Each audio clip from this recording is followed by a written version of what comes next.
Hello बच्चों, नमस्कार आप सभी को। आज इस 33वें दिन के वीडियो में मैं आपको हिमाचल प्रदेश असिस्टेंट प्रोफेसर 2017 के 20 महत्वपूर्ण प्रश्नों को हल कराऊंगा इस वीडियो में। यदि आप इस चैनल पर नए हैं तो इस चैनल को सब्सक्राइब कर लीजिए। इस चैनल पर प्रतिदिन भूतपूर्व संगीत की प्रतियोगी परीक्षाओं के जो पेपर्स हैं उनको हल कराया जाता है। तो भविष्य में ऐसे ही इन्फॉर्मेटिव वीडियोस के लिए आप इस चैनल को सब्सक्राइब अवश्य करिए। और ये आज 33वां दिन है। इसके पहले मैंने 32 वीडियो बनाए हैं जिसमें मैंने विभिन्न प्रतियोगी परीक्षाओं के पेपर्स को हल कराया है।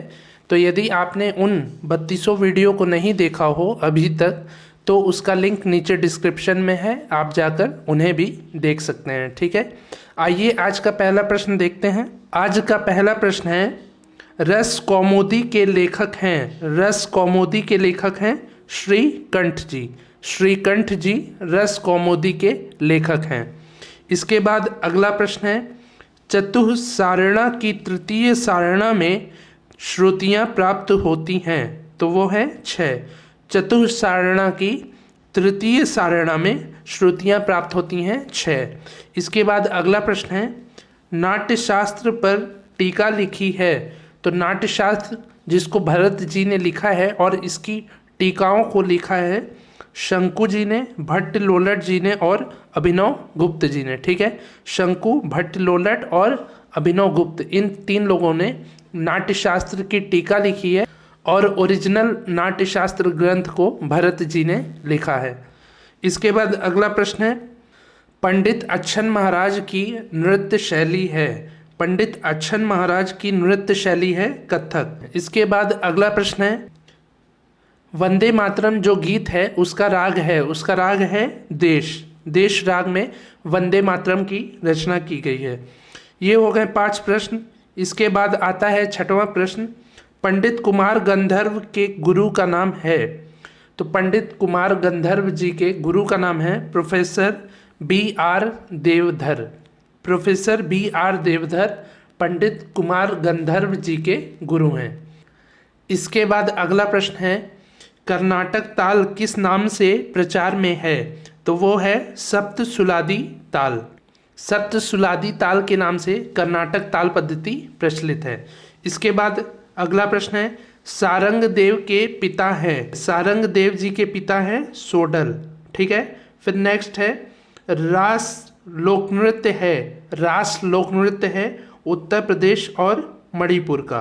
इन 2 राज्यों का लोक नृत्य है रास। फिर नेक्स्ट है, काफी थाट के समान दक्षिण मेल का नाम है। दक्षिण मेल का नाम है खरहर प्रिया। दक्षिण भारत में थाट नहीं कहते हैं, थाट के स्थान पर मेल कहा जाता है। तो उत्तर भारतीय संगीत में थाट और दक्षिण भारतीय संगीत में मेल, एक ये दोनों आपस में बराबर हैं। तो काफी थाट के समान है दक्षिण भारत में खरहर प्रिया मेल। ठीक है, इसके बाद अगला प्रश्न है, षडजग्राम में भरत ने 7 स्वरों के अतिरिक्त स्वर बताए हैं। तो 7 स्वरों के अतिरिक्त षडजग्राम में भरत जी ने 2 स्वरों को बताया है। एक है अंतर्गंधार और दूसरा है काकली निषाद। अंतर्गंधार और काकली निषाद षडजग्राम में भरत जी ने 7 स्वरों के अलावा इन 2 स्वरों को बताया है। फिर नेक्स्ट है, संगीत रत्नाकर के स्थाय दिए गए हैं। वो है 96 स्थायों को दिया गया है संगीत रत्नाकर में। नेक्स्ट है, सूड़ है। सूड़ क्या है? सूड़ एक प्रकार का प्रबंध है। ठीक है, प्रबंध का प्रकार है सूड़। नेक्स्ट है, प्रबंध में बार बार दोहराए जाने वाली धातु है। प्रबंध में बार बार दोहराए जाने वाली धातु का नाम है ध्रुव। ठीक है, नेक्स्ट है, मैहर घराने के हैं। मैहर घराने के कौन कौन हैं? बाबा अलाउद्दीन खान, पंडित रविशंकर जी और निखिल बैनर्जी जी। ये 3 लोग मैहर घराने के वादक हैं। इसके बाद अगला प्रश्न है, इंदौर घराने के हैं। इंदौर घराने के हैं हलीम जाफ़र खां। हलीम जाफ़र खां जी इंदौर घराने के हैं। नेक्स्ट है, ठुमरी गायिका हैं। ठुमरी गायिका हैं गिरिजा देवी। सिद्धेश्वरी देवी और शोभा गोटू।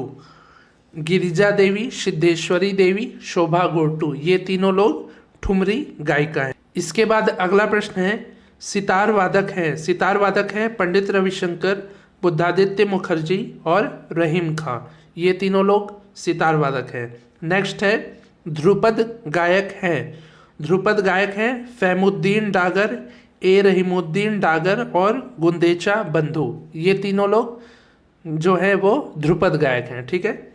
नेक्स्ट है राग शब्द का सर्वप्रथम प्रयोग हुआ बृहद्देशी ग्रंथ में राग शब्द का सबसे पहले प्रयोग किया गया था। ये हो गए आज के 20 प्रश्न। उम्मीद है आपको समझ में आया होगा। तो मिलते हैं अगले वीडियो में, तब तक के लिए नमस्कार।